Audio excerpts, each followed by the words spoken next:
बढ़ती चली गई। कुछ समय तक, लगभग 7-8 साल, मुझे पता नहीं मैं क्या कर रहा था और क्या मेरे साथ हो रहा था, लेकिन कुछ टाइम के बाद देखो, अभी उस चीज के बारे में सोचता भी नहीं हूं। अपने आप को संसार के साथ एक बिल्कुल मत करो। परमेश्वर आपके कठिनाई को देखता है, प्रभु आपके बलिदान को देखता है, और वो इतना क्रूर नहीं है कि वो आपके साथ नाइंसाफी करे। जब आप उसके लिए कोई चीज ठुकराते और आप कहते परमेश्वर मैंने जो समर्पण किया है मैं डटे रहूंगा उस पर, प्रभु मैंने जो कमिटमेंट आपके साथ किया है परमेश्वर मैं उस कमिटमेंट को तोड़ूंगा नहीं। परमेश्वर मैं जानता हूं कि आप हर समय हर पल आप मेरे साथ में हैं, आप मुझे सहयोग करेंगे परमेश्वर, आप मुझे मदद करेंगे। मैं जानता हूं परमेश्वर एक टाइम आएगा जहां पर परमेश्वर आपको उभारेगा। एक समय आएगा जहां पर परमेश्वर आपको लोग के सामने खड़ा करेगा। अपने स्वाद को संसार के साथ एक बिल्कुल मत करो। आज हो सकता है आपके पास पैसे नहीं रहेंगे, आपके मित्र जिस प्रकार कपड़े पहनते हैं उस प्रकार कपड़े पहनने के लिए कोई प्रॉब्लम नहीं है, कोई समस्या नहीं है, कोई दुविधा नहीं है। आपके मित्र हो सकता है हर महीने नए नए सैंडल्स और शूज और अलग अलग प्रकार के चीजें खरीदते होंगे, आपके पास उतने सब नहीं रहे, कोई प्रॉब्लम नहीं है। आप बस परमेश्वर में बने रहे। एक दिन आएगा, आपको मैं कहना चाहता हूं ना कि वे लोग आपके पास प्रार्थना करने के लिए आएंगे। एक दिन आएगा जहां पर वे लोग आपके सामने घुटने टेकेंगे और कहेंगे प्लीज मेरे सर पर हाथ रखिए, क्योंकि आपका हाथ अगर मेरे सर पर रहेगा तो मेरा सारा काम बन जाएगा।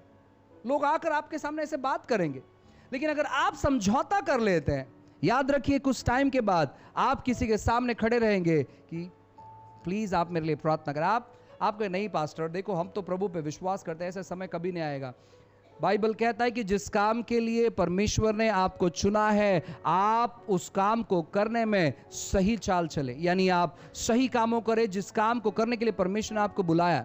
जब आपको मालूम पड़ता है परमेश्वर ने जिस चीज के लिए आपको बुलाया है उस चीज में कभी समझौता मत करें। अगर आप दिन में 5 अध्याय पढ़ने वाले व्यक्ति है और आपको समझौता करना पड़ता है आपके काम के वजह से, आपके परिवार के वजह से, आपके रिश्ते की वजह से कि यार आज मेरे पास समय नहीं है क्योंकि आज मैंने किसी को समय दिया है, वैसा रिश्ता आपको ठुकराना है।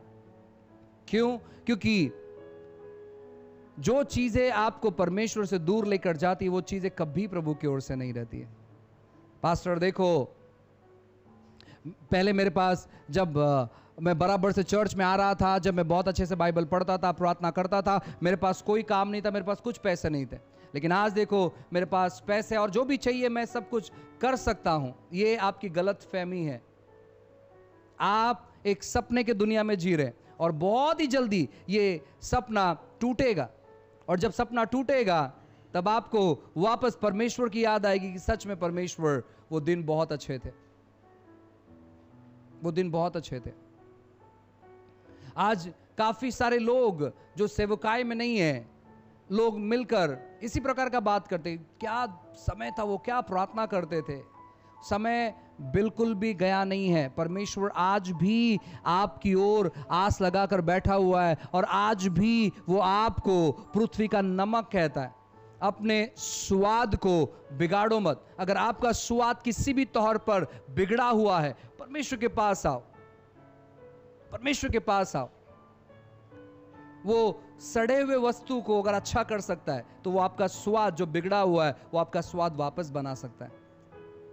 अगर आप परमेश्वर के सामने कहते परमेश्वर, हो सकता है कि पिछले कुछ महीनों में, कुछ सालों में, कुछ दिनों में वो चीजें जो आपने कहा मैं नहीं कर पा रहा था या मैं नहीं कर पा रही, लेकिन परमेश्वर अब ऐसा नहीं होगा। आपने मुझे नमक कहा है और परमेश्वर मैं जानता हूं कि आप मेरा कितना वैल्यू करते हो। प्रभु आपने मेरे लिए क्रूस पर जान दिया है। प्रभु जी परमेश्वर मैं इन चीजों को स्मरण करता हूं। प्रभु मैं लोगों के पास जाऊंगा, प्रभु मैं आपका गवाह बनने के लिए मैं तैयार होऊंगा। और जब आप कमिटमेंट करते हैं परमेश्वर देखो किस प्रकार से आपका इस्तेमाल करेगा, परमेश्वर किस प्रकार आपका उपयोग करेगा, परमेश्वर किस प्रकार आपके जीवन में बदलाव लेकर आएगा।